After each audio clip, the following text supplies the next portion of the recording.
Muy buen día tenga a todos ustedes. Sean bienvenidos a su podcast Uno a Uno. El día de hoy nos centraremos en el tema de la educación inclusiva y su realidad en las escuelas de práctica. Tocaremos alrededor de 6 puntos importantes y se desglosarán como lo es debido.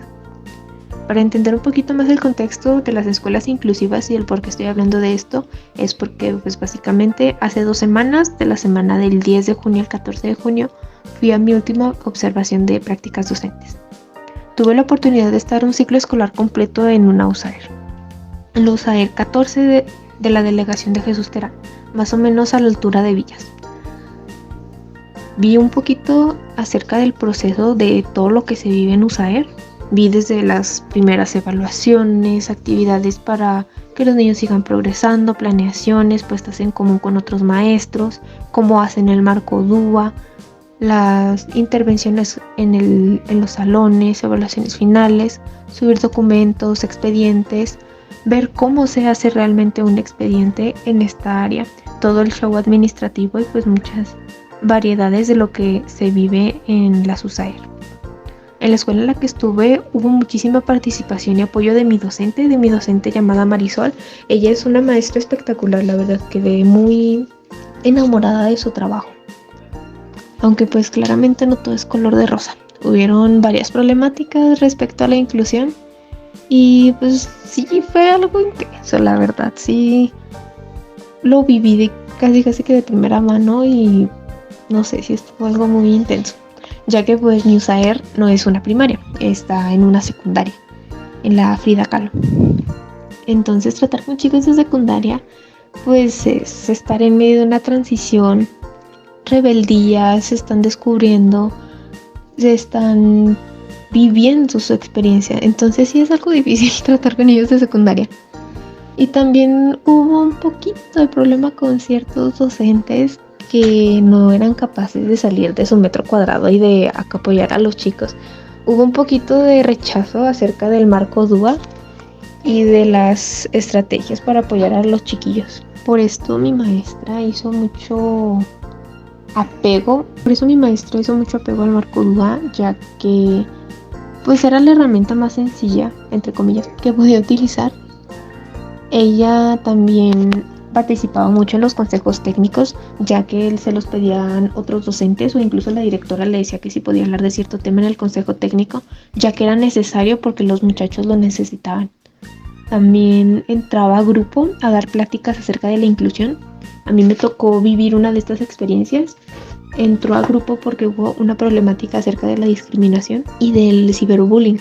Entonces me tocó ver cómo ella con el equipo de USAER entraban a grupo a dar una conferencia. Bueno, no una conferencia, era una especie de plática con una actividad integradora.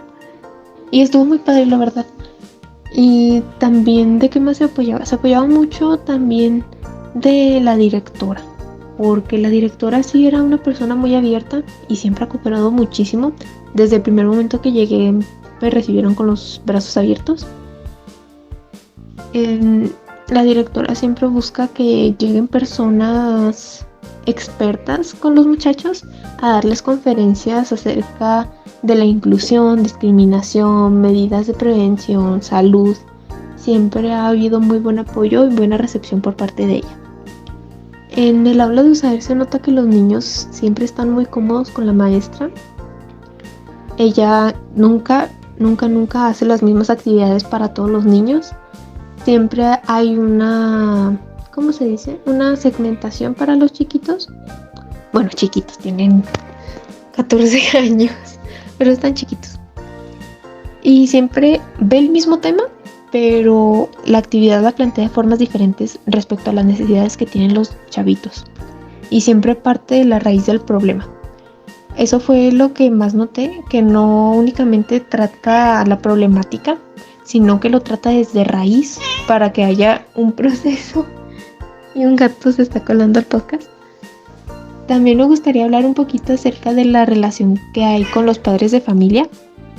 Yo viví 2 experiencias, viví los 2 extremos.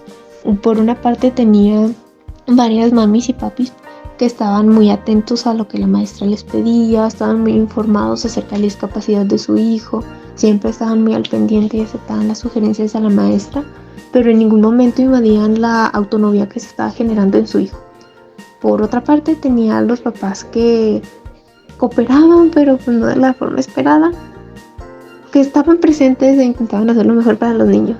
Y por último, había un porcentaje muy chiquito, pero pues obviamente cansado, de padres de familia que no se preocupaban para nada por sus niños. Para nada. No iban a juntas, no estaban al pendiente de sus avances, se negaban a ir a juntas con la maestra de USAER.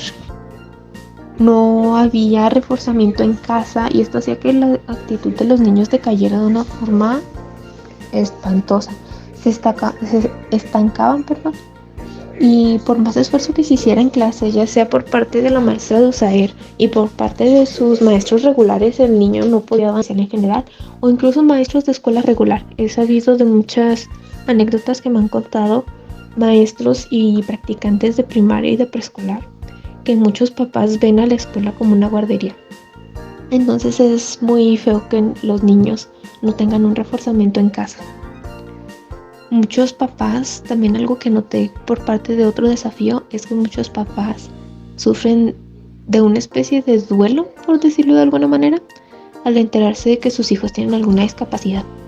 Entonces es triste que vivan en una negación, ya que al final de cuentas el afecto de su hijo. También otra problemática, lamentablemente hay muchas problemáticas y desafíos que pues lamentablemente no siempre pueden ser resueltos. Otro desafío va un poquito más a lo material, es que la mayoría de insumos y de materiales que se ocupan con los niños son comprados por los mismos docentes, ya que nunca les dan recursos ni materiales por parte del Estado o incluso por parte de la institución. Y pues esto tampoco es únicamente de educación especial, también pasa en otros niveles educativos, incluso en la universidad. Y se intenta llevártela sobre mejor manera, la verdad. Pero pues obviamente nunca va a ser suficiente. Tú quieres dar todo por tus niños y es algo que he notado mucho, que los maestros siempre quieren dar todo por sus alumnos únicamente para que sigan estando adelante. Lamentablemente yo he sentido que educación especial no es una prioridad para las demás personas. Siguiendo un poquito con el tema de la educación inclusiva, hay varias normativas muy interesantes respecto al tema. Primero tenemos la Declaración de los Derechos de los Impedidos, que este es un clásico, por así decirlo, de la educación inclusiva, ya que esta declaración tiene como propósito promover y proteger los derechos humanos de las personas con discapacidad, ya que pues lamentablemente se ha sabido que las personas con discapacidad siempre se han visto como que valen menos, lamentablemente. Entonces se tuvo que recurrir a una declaración, a una conferencia para hacer conciencia.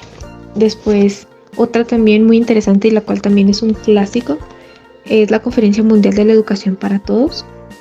Esta se centra un poquito en la educación básica, pero estas fueron las primeras bases para de ahí sacar más documentos y más conferencias que han ido evolucionando con el paso del tiempo. Esta conferencia busca satisfacer las necesidades básicas de aprendizaje de los alumnos y abordar las situaciones de la exclusión y la desigualdad en el acceso a la educación. Básicamente, universalizar. Hablando de la universalización, el Foro Mundial sobre la Educación, el cual fue en el año 2000 en Dakar, y esta se centraba mucho en que la educación se tiene que convertir en algo para todos, tiene que estar presente en la vida de todos.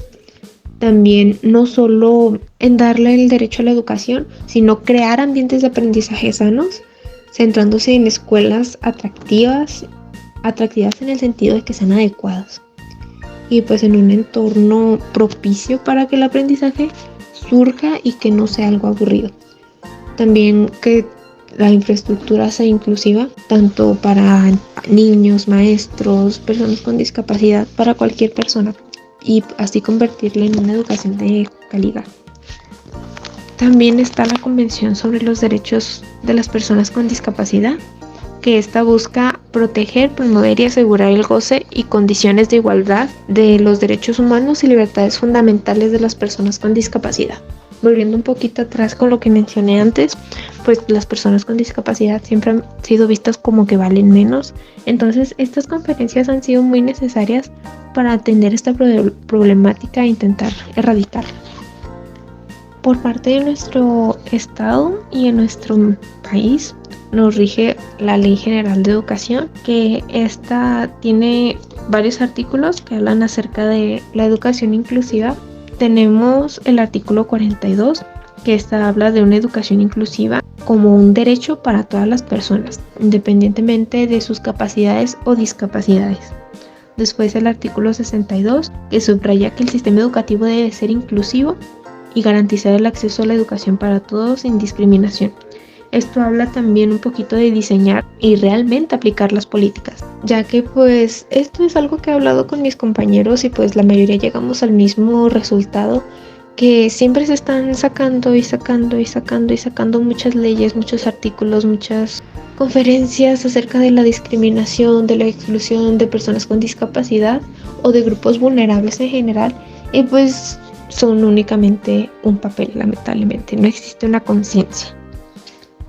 También esto es una crítica un poquito personal, ya que pues siempre va a faltar algo. No tanto que no se atiendan las necesidades que tengan los alumnos, sino que siempre va a faltar la chispita de la sociedad para que realmente se respeten este tipo de normativas. Esta opinión la puedo dar de una forma informada, ya que en el curso de Saberes y Fundamentos de la Educación Inclusiva vimos toda esta normatividad y realmente sí se me quedó pegado. No únicamente fue una clase pasajera, realmente sí hubo un aprendizaje, sí tuve un aprendizaje muy bueno. Y pues obviamente memorizar legislaciones es muy difícil, pero tengo una conciencia y tengo un respaldo de que existen normativas que respaldan tanto a los chiquitos como a mí como docente y a la educación especial en general. Hay mucho aprendizaje acerca de estas normativas y pues no se queda como un papel en blanco. La importancia también de la inclusión educativa, que era esto a lo que quería llevar, es que la inclusión es algo que es por parte de todos, no solo por parte, de los administrativos, de los docentes, de los niños. Es un trabajo en conjunto y una colaboración que siempre debe de existir para que exista una inclusión educativa. Siempre hay que estar dispuestos a cambiar, a informarse, a leer, a estar muy activo por si cambian estrategias, implementan estrategias, siempre estar muy presente porque al final de cuentas nosotros formamos a muchachos para su vida adulta, para su autonomía. Entonces si usas un método súper obsoleto, ¿qué le estás dejando realmente al niño?